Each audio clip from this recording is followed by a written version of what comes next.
Bonjour. Aujourd'hui, la direction, c'est Comores. En 1997. Pas la situation complexe, juste le problème. La partie A du problème. Donc, je mets ici partie A. Voilà. Nous avons la fonction f de x qui est égale à x moins 1 plus ln de 3 moins x. La première question, on demande l'ensemble de définitions. Alors, lorsqu'on observe la fonction, la seule contrainte qui est là, c'est celle liée à la fonction ln. On sait très bien que pour que le ln de nombre existe, il faudrait que ce nombre soit positif. Du coup, j'écris simplement que x appartient à DDF si et seulement si 3 moins x est strictement supérieur à 0. Ce qui permet de dire que moins x supérieur à moins 3 et donc x inférieur à 3. Donc, je peux conclure que l'ensemble des définitions, c'est égal à tous les nombres qui sont plus petits que 3, c'est-à-dire l'intervalle ouvert de moins l'infini à 3 simplement. J'ai fini avec la première question. L'ensemble des définitions est achevé. On a fini avec la question numéro 1A. On connaît maintenant l'ensemble des définitions. La question B maintenant, on nous demande de calculer les limites aux bornes de l'ensemble des définitions, d'étudier les variations et de dresser le tableau des variations. Moi, je commence par les limites. On est d'accord? Donc, allons-y. Les bornes de l'ensemble de définitions sont moins l'infini et 3 à gauche, bien sûr. Donc, je vais chercher la limite à moins l'infini. OK? Donc, j'ai limite de f de x lorsque x tend vers moins l'infini est égal. Alors, je peux remplacer rapidement. Ici, la limite de x moins 1, lorsque x tend vers moins l'infini, ça fait moins l'infini. Ici, la limite de 3 moins x, lorsque x tend vers moins l'infini. Ici, ça fait déjà plus infini. On est d'accord? Et avec ln, ça fait plus infini. Du coup, il y a problème, il y a indétermination. Donc, je vais lever l'indétermination en factorisant par cette expression-là. On est d'accord? 3 moins x. OK? Donc, qu'est-ce que j'obtiens? Je mets égal à limite lorsque x tend vers moins l'infini, de quoi? De 3 moins x, on est d'accord? Facteur de... Puisque j'ai mis 3 moins x en facteur, je vais diviser cette expression par 3 moins x. Donc j'obtiens x moins 1 sur 3 moins x. Plus maintenant ln de 3 moins x sur 3 moins x. Voilà. Désormais, j'obtiens une limite que je peux gérer facilement. On est d'accord? Alors, qu'est-ce qui se passe? La limite, je vais maintenant trouver le résultat de ceci. Avant d'écrire le résultat, je peux venir me donner de la place ici pour pouvoir expliquer un peu. Quel est le résultat de ceci? Je vais écrire que, bon, je mets K ici, on est d'accord? Dans la justification, je vais trouver la réponse. Limite de 3 moins x. Limite de 3 moins x lorsque x tend vers moins l'infini égale. Ça fait la limite de moins x, ce qui donne plus infini. On est d'accord? Ça fait plus infini. On est d'accord? Et limite, on est d'accord, de ln de grand x sur grand x. Lorsque grand x tend vers plus infini, on est d'accord, ça fait 0. On est d'accord? On se comprend. Ça, c'est une limite remarquable. Donc, lorsque je pose cette expression-là pour grand X, cette limite-là me donne 0. Donc, je peux dire que limite de ln de 3 moins x sur 3 moins x lorsque x tend vers moins l'infini égale à 0. Donc, du coup, j'ai cette limite qui donne 0. Je vais chercher maintenant cette limite. Et limite de x moins 1 sur 3 moins x lorsque x tend vers moins l'infini, ça fait la limite du monome du plus grand degré sur le monome du plus grand degré, c'est-à-dire la limite de x sur moins x, ce qui fait moins 1. Donc ici, j'ai moins 1. On est d'accord? Alors, j'ai ce résultat-là qui m'a donné plus infini. J'ai ce résultat qui me donne 0 et j'ai ça qui me donne moins 1. Donc, j'ai plus infini fois moins 1, du coup, ça me donne moins l'infini et le tour est joué. On est d'accord? Bien. Donc, j'ai cherché la limite de f de x lorsque x tend vers moins l'infini. je vais maintenant chercher la limite lorsque x tend vers 3 à gauche. Donc, j'ai fini avec ça. Je vais effacer cette partie. Bien, je continue. La limite de f de x lorsque x tend vers 3. Lorsque je remplace 3 ici déjà, bon, je vais écrire limite de f de x lorsque x tend vers 3 à valeur inférieure. Lorsque je remplace 3 ici, j'ai 3 moins 1, ça me fait 2. Et ici, ça me fait quoi? Ça me fait 0. On est d'accord? Donc, je peux dire, je vais simplement écrire égal limite, je recopie puisque c'est la même expression que je vais utiliser pour pouvoir justifier 3 moins x lorsque x tend vers 3 à valeur inférieure. Je mets égal. Maintenant, je vais écrire la justification. C'est dans la justification que je vais trouver, je vais déduire mon résultat. Donc, je mets limite de x moins 1 lorsque x tend vers 3 à valeur inférieure me donne 2. Parce que 3 moins 1 donne 2. On est d'accord? Et limite de ln de 3 moins x. Donc, je ne vais pas mettre ln d'abord, je vais mettre ça pour que ça soit un peu plus lucide et fluide. Lorsque x tend vers 3 égale à 0. On est d'accord? Or, je sais que limite de ln de grand x lorsque grand x tend vers 0 me donne moins l'infini. On est d'accord? Du coup, cette limite-là donne moins l'infini. Et ici, ça donne un nombre réel. Du coup, comme c'est une somme, le moins l'infini l'emporte. Donc, le résultat, ça donne moins l'infini. On est d'accord? Nous avons fini avec cette partie. Passez maintenant à la question suivante. On a fini avec le volet de la question, de la première question, de la question B, le premier volet de cette question. On a regroupé ici les limites. On va passer maintenant au volet suivant qui est qui demande le volet suivant qui demande l'étude des variations de la fonction f. Alors, pour étudier les variations, il faut dériver la fonction, étudier les signes de la dérivée et puis déduire les variations. Ici, nous avons la fonction f. Alors, nous allons écrire que f est une fonction continue et dérivable sur son ensemble de définition. Il faut écrire ça avant de dériver. Bien. Moi, je ne vais pas écrire ça ici parce que je n'ai pas assez d'espace. Donc, je vais commencer direct par la dérivée. Donc, j'ai f' de x égale. J'ai f' de x égale. La dérivée de x, ça me donne 1. La dérivée de 1, ça fait 0, donc je ne l'écris pas. Plus maintenant. La dérivée de ln de 3 moins x, ça fait 3 moins x, le tout prime sur 3 moins x prime, c'est la dérivée. Du coup, j'ai f' de x est égal à 1 plus quoi? La dérivée de 3, ça fait 0. La dérivée de moins x, ça fait moins 1 sur 3 moins x. On est d'accord. Donc, je peux dire que f' de x égale à 3 moins x. Ça fois ça, ça me fait 3 moins x moins 1. Du coup, ça fait 3 moins 1, ça fait 2. Donc, j'ai 2 moins x sur 3 moins x. On est d'accord? J'ai la dérivée. On est d'accord? Après avoir déterminé la dérivée, je vais étudier maintenant les signes de la dérivée. Et comme j'ai pas assez de place ici, je vais effacer pour regrouper, traiter cette question ici en haut. Donc, j'ai la dérivée qui est là. Je vais effacer ça. Donc, je mets ici f' de x qui est égal à quoi? 2 moins x sur 3 moins x. Voilà. Donc, c'est la dérivée qui est là. Je vais maintenant essayer d'étudier son signe. Bien. Le signe de la dérivée.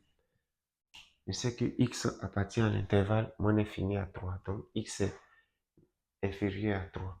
Donc, j'ai x inférieur à 3.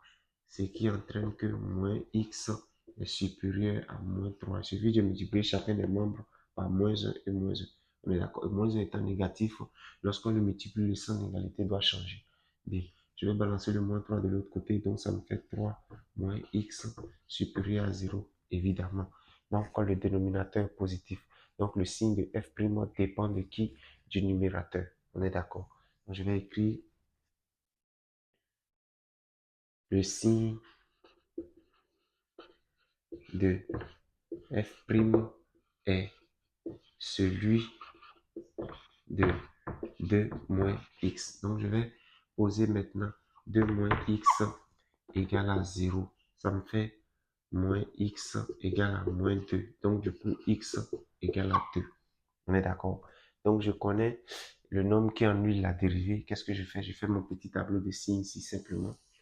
J'ai mon petit tableau. Bon, ce marqueur n'écrit pas bien. On va se débrouiller avec celui-là. Donc, quand j'en étais où j'ai le signe, je vais essayer maintenant de faire le tableau pour trouver le signe de la dérivée.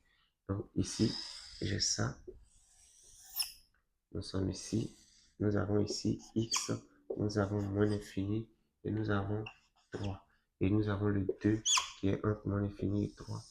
Et on a ça. On est d'accord? Dans son nul là. Ici, je mets f' de x. On est d'accord? Alors, vu que le signe dépend de celui-là, c'est un polynôme de degré 1. Le signe contraire de la racine avant, le signe contraire de a avant la racine, c'est-à-dire le nombre qui multiplie x. Donc ici, j'ai le signe plus, et ensuite ici, j'ai le signe moins. On est d'accord? Donc, je viens de trouver le signe de la dérivée. Ce qui me reste à faire, c'est d'interpréter. On est d'accord? Bon, ce qui est là, je vais l'effacer parce qu'il n'y a toujours pas de place, donc je continue, je vais effacer ça. On va bien imprimer ces résultats-là. Maintenant, qu'est-ce que je vais dire? Je vais dire que ici, je mets signe de f'. On est d'accord? Pour tout x appartenant à l'intervalle de moins l'infini jusqu'à 2 ouvert, on est d'accord? f' de x est supérieur à 0. Et pour tout x appartenant à l'intervalle de 2 à 3 ouvert, f' de x est inférieur à 0. Du coup, je peux déduire les variations. On est d'accord? Donc, je peux dire, j'écris encore variation, puisque j'avais déjà écrit avant, mais je vais écrire pour rappeler que c'est uniquement la variation.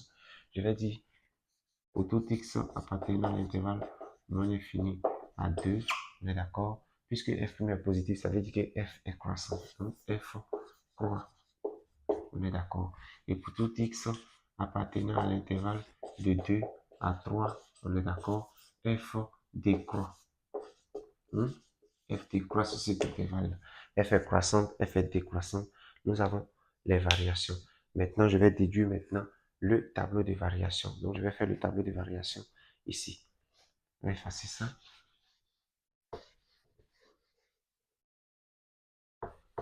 J'ai tout ce qu'il me faut pour faire le tableau de variation. Je mets ici, tableau de variation maintenant. TV. Il ne faut pas écrire TV là-bas, il faut écrire tableau de variation. Ici, là, on n'a pas tant. Donc, du coup, j'ai ça.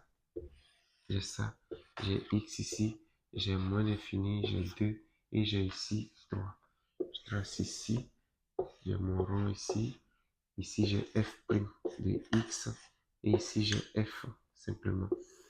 Alors, ici, on a dit plus. Ici, on a dit moins. La fonction est comme elle est croissante. Et ensuite, elle décroît. N'oubliez pas, la limite à moins l'infini avait donné moins l'infini. Donc, j'ai moins l'infini ici. Et la limite en 3 avait donné aussi moins l'infini. J'ai moins l'infini ici. Il n'y a pas de souci. Tout baigne. Maintenant, il me reste à calculer maintenant f de 2. F de 2, lorsque je remplace 2 ici, ça me fait 3 moins 2. 3 moins 2, ça fait 1. Donc, ici, j'ai quoi? 2 moins 1. Donc, je vais calculer comme f de 2 égale à quoi? 2 moins 1 plus ln 2. 3 moins 2. Ici, ça me fait 1. Et ici, ça me fait ln de 1 qui fait 0. Donc, ça fait 1. On est d'accord? Voilà. Donc, voilà le tableau de variation qui est là. Cette question est pliée. La question B, on va passer maintenant à la question C. Dans la question C, on a donné la droite D. L'équation y égale à x moins 1.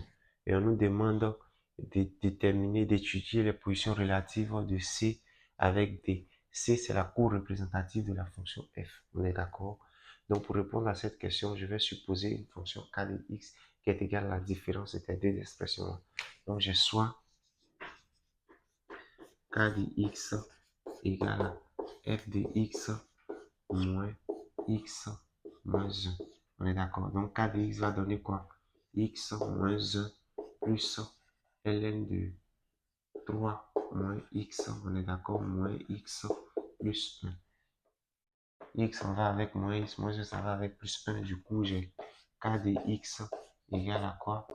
Ln de 3 moins x. On est d'accord. Alors, je vais simplement étudier le signe de k de x. Maintenant, pour gagner du temps, je vais mener un raisonnement simple. Je vais dire que, premier point, ln de 3 moins x supérieur à 0 entraîne que quoi? Ça entraîne que 3 moins x est supérieur à exponentielle de 0 qui fait 1. On est d'accord. Du coup, j'ai moins x supérieur à 1 moins 3, ça me fait moins 2. On est d'accord. Je vais là-bas, ça me fait x inférieur à 2. On est d'accord. J'ai fini avec ça. Bien. Et je peux aussi dire que ln de 3 moins x, j'avais dit inférieur à 0. Maintenant, cette fois-ci, je vais dire supérieur à 0. On est d'accord? Ça équivaut à quoi? 3 moins x inférieur à exponentielle de 0 qui est 1. Donc, ça me fait moins x inférieur à moins 2 quand je balance 3 de l'autre côté. Et j'ai x supérieur à 2. On est d'accord? J'ai fini ce raisonnement encore. Je continue encore. J'ai un autre point. K de x. Bon, je vais dire ln de 3 moins x égale à 0. Qu'est-ce que ça fait? Ça fait 3 moins x égale à quoi? Exponentielle de 0 qui fait 1. Donc, j'ai moins x égale à moins 2, ce qui entraîne que x égale à 2. On est d'accord? X égale à 2, qu'est-ce que ça veut dire? J'ai l'abscisse du pont, les deux, la courbe et puis la droite se coupe. Je vais remplacer dans l'une des expressions. Que je remplace ici ou pas, ça ne change rien. Moi, je choisis de remplacer dans y. Donc, j'ai y égale à quoi? 2 moins 1, ce qui est égal à 1. Maintenant, je vais conclure maintenant. On est d'accord? Je vais conclure. J'ai pour tout x, on est d'accord, appartenant à, on est où? Nous sommes ici. Moins l'infini, on est d'accord, à 2. On a constaté que c'était positif. Donc, ça veut dire que cette différence est positive. Ça veut dire f de x est supérieur à x moins 1. Donc, c de f est au-dessus de d. Donc, j'écris c de f est au-dessus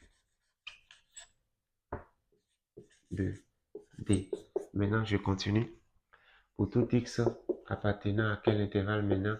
2 à quoi? Est supérieur à 2. Mais n'oublions pas l'ensemble de définitions. On a dit de moins l'infini. Je vais rappeler ça ici. De moins l'infini à 3. On est d'accord. Donc, ça ne va pas avec plus infini, c'est de moins l'infini à 3. Donc, on va de 2 jusqu'à 3 simplement. À 3, on est d'accord. C est en dessous. Parce que la différence est négative. De D. On est d'accord. C est en dessous de D. Maintenant, C et D se coupent. On est d'accord. Bon, je vais dire C inter D. On est d'accord. Est égal à un point A. On est d'accord. Hein? Un point A. Tel que le point A est de coordonnées, l'abscisse c'est 2. Et puis l'ordonnée c'est quoi? C'est 1. Voilà. Donc C et D se coupent au point d'abscisse de 1. Au point A de coordonnées de 1. Et cette question est terminée. Nous avons donné les positions relatives et nous avons donné aussi le point d'intersection de ces deux, de la courbe et puis de la droite des données. C'est la question D qui demande de tracer la courbe.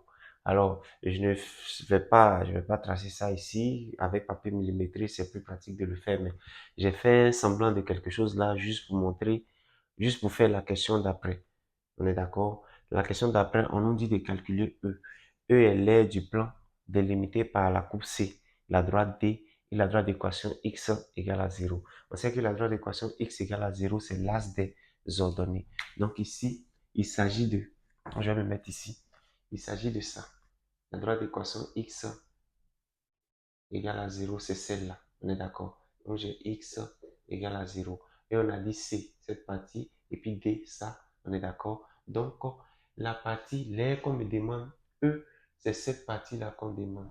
On est d'accord? C'est toute cette partie-là. On demande de calculer l'air de cette partie-là. On est d'accord? Dans l'exercice, ils ont dit que Dans le sujet, ils ont dit que le plan est muni d'un repère orthonormé OIJ, unité graphique 2 cm. N'oublions pas 2 cm. Maintenant, lorsqu'on regarde de 0 jusqu'à 2, parce que ici c'est le point d'abscisse, 2 c'était le point A qu'on avait trouvé dans la question précédente, on constate que C est comment? Est au-dessus de D. On est d'accord? C est au-dessus de D. Donc, E va me donner quoi? E est égal à intégrale. La borne, la plus petite borne, c'est 0 à quoi? À 2. On est d'accord? De quelle fonction? F de x moins x moins 1. On est d'accord? Dx. Que je vais multiplier maintenant par l'unité d. On est d'accord? Or, cette fonction-là, je l'avais appelée kx, k de x. Donc, j'ai E égale à intégrale de 0 à 2. On est d'accord? De ln de 3 moins x dx. Voilà. ln de 3 moins x dx. Donc, c'est ça que je vais calculer maintenant en procédant par intégration par partie. Donc, je vais effacer ça. Je vais effacer ça. Par exemple, est égal à intégrale de 0. Mais il n'y a pas de place ici. Je vais aller là-bas. Je pose m égale à intégrale de 0 à 2 de ln de 3 moins x dx. On est d'accord. Donc, je vais poser u égale à ln de 3 moins x. On est d'accord. Donc, du coup, j'ai u' égale à quoi? La dérivée de ça, ça me donne quoi? Ça me fait moins 1 sur 3 moins x. Et du coup, je prends mon v' égale au nombre qui est là. Il n'y a rien là, donc je suppose que c'est 1 qui est là. Donc, v' égale à 1 et la primitive de 1, c'est quoi? Donc, v, ça me fait quoi? Ça me fait x. Donc, j'ai mon m égale, si j'utilise les formules du cours, j'ai coché, je mets uv. uv, donc j'ai x ln de 3 moins x. Fermez la parenthèse, fermez le crochet de 0 à 2. Moins maintenant, intégrale de quoi? V', on est d'accord. Bon, ici, j'ai utilisé V', déjà. Donc, cette fois-ci, c'est U', qui doit être ici. Donc, du coup, ça me fait moins x sur 3 moins x. Puisque j'ai multiplié ça par ça, c'est ce que j'obtiens. Donc, du coup, j'ai quoi? J'ai m égale à crochet x ln de 3 moins x de 0 à 2. Moins fois moins, ça fait plus. Plus maintenant, on est d'accord. Intégrale de x de 0 à 2, bien sûr. J'ai pas mis de bonne attention. De 3 moins x dx. On est d'accord. Bien, maintenant que j'ai mis ça sous cette forme, qu'est-ce que je vais faire? Je vais essayer maintenant de d'écrire plus simplement. Je peux poser n. Je vais poser que posons n égale à intégrale de 0 à 2 de x sur 3 moins x dx. On est d'accord? Ça là, je vais essayer d'écrire ça plus simple en procédant par la division euclidienne. Donc, normalement, c'est au brouillon, je vais faire ça. Donc, je vais écrire x sur, bon, c'est pas x divisé par, pardon, on est d'accord, 3 moins x. On est d'accord? Bon, au lieu d'écrire 3 moins x, je peux écrire aussi moins x plus 3. Ça ne change rien. Moins x plus 3. Alors, la question, c'est par quoi je vais multiplier moins x pour avoir x par moins 1. On est d'accord? Moins 1 fois x, ça me fait moins x. Ça vient ici, ça fait plus x. Ça devient moins x. Moins 1 fois 3, ça fait moins 3. Ça vient ici, ça devient plus 3. Donc, il me reste 3. Du coup, qu'est-ce que j'aurai? J'aurai x sur 3 moins x est égal à moins 1 plus 3 sur 3 moins x. On est d'accord? On se comprend. Donc, je peux dire que n est égal à quoi? Intégrale de 0 à 2 de moins 1 plus 3 fois 1 sur 3 moins x. On est d'accord? Dx. Qu'est-ce que j'ai fait? J'ai fait que descendre le 3 simplement. Ça n'a rien changé. Bien. Maintenant que j'ai ça, qu'est-ce que je peux faire? Je vais essayer d'effacer ce qui est là-bas pour avoir de la place parce qu'il n'y a plus de place et je vais conserver ce qui est là. On est d'accord? Donc, j'efface ça. J'efface ça. Ne perdons pas de vue ça. Donc, qu'est-ce que j'aurai? J'aurai désormais, on est d'accord, j'aurai désormais euh, grand M égale à quoi? Égale à x ln de 3 moins x, fermer le crochet de 0 à 2, plus maintenant intégrale de 0 à 2 de qui? De tout ça. De moins 1 plus 3 fois 1 sur 3 moins x dx. Voilà. Je vais effacer le reste. Bien. Euh, cette expression qui est là, je peux déjà trouver sa primitive. Donc, je peux dire n égale à quoi? Crochet. Quelle est la primitive de moins x? C'est de moins 1, c'est moins x. Donc, j'ai moins x plus maintenant 3. Ça, la dérivée de celui qui est en bas, c'est moins 1. Donc, il manque un moins ici. Donc, la primitive, c'est comme si c'est moins ln de 3 moins x. On est d'accord? Parce que lorsqu'on ajoute un moins ici, on est d'accord, ça va donner moins 1 sur 3 moins x. Ça sera sous la forme de u' sur u. On est d'accord? Qui fait ln de u. Et le moins se retrouve ici, le moins qu'on avait ajouté. Donc, au lieu de plus ici, ça peut être moins, puisqu'il y a multiplication, ça me donne ça. OK?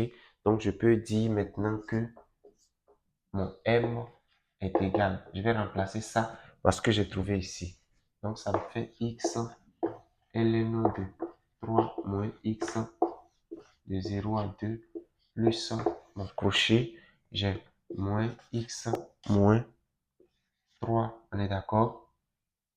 Ln de 3 moins x fermé mon crochet de 0 à 2, on est d'accord? Bien, si j'observe bien, je vais voir que puisque c'est sur les mêmes bols, je peux les mettre ensemble. Donc j'ai quoi?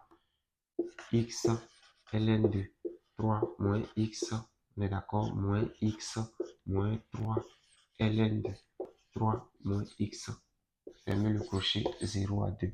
Qu'est-ce que ça me fait? Je peux essayer de factoriser pour que ça soit plus joli. Donc j'ai x moins 3, on est d'accord? Ln de 3 moins x moins maintenant x, fermez le crochet 0 à 2. Bien, et m égale à ça. Je vais essayer d'effacer le reste pour avoir maintenant de la place. Bien, vu que j'ai m égale à ça, qu'est-ce que je fais? J'ai m maintenant égale, je remplace 2 dedans. Donc ça me fait 2 moins 1, 2 moins 1, 2 moins quoi? Pardon, 2 moins 3. 2 moins 3, ça fait quoi? Ça fait moins 1. Donc j'ai moins ln de 3 moins 2, ça fait 1. On est d'accord? Moins ln de 1, moins maintenant 2. On est d'accord? Bien. Moins maintenant, je remplace 0 dedans. Quand je remplace 0, ça me fait moins 3. Moins 3, ln de 3. Je remplace 0 ici, ça fait 0. On est d'accord? Donc, du coup, qu'est-ce que ça fait? Ln de 1, ça fait 0. Donc, j'ai moins 2 plus 3 ln de 3. On est d'accord? Donc, j'ai m égale à 3 ln de 3 moins 2. On est d'accord? Du coup, j'aurai E égale à quoi? M multiplié par l'unité d qui est 4. On est d'accord? Ce qui est égal à 3 ln de 3 moins 2, le tout fois 4. Donc j'ai E égale à, ça me fait 12 ln de 2, pardon, 12 ln de 3 moins 8. Et j'encadre. Voilà. Bon. On peut appuyer sur la calculatrice pour voir à peu près ce que ça donne, mais bon. On s'arrête là. Voilà, fin de la partie A. Et la partie B, on va faire ça ultérieurement. On est d'accord, la prochaine fois, on attaque, on ira en Centrafrique. Ciao.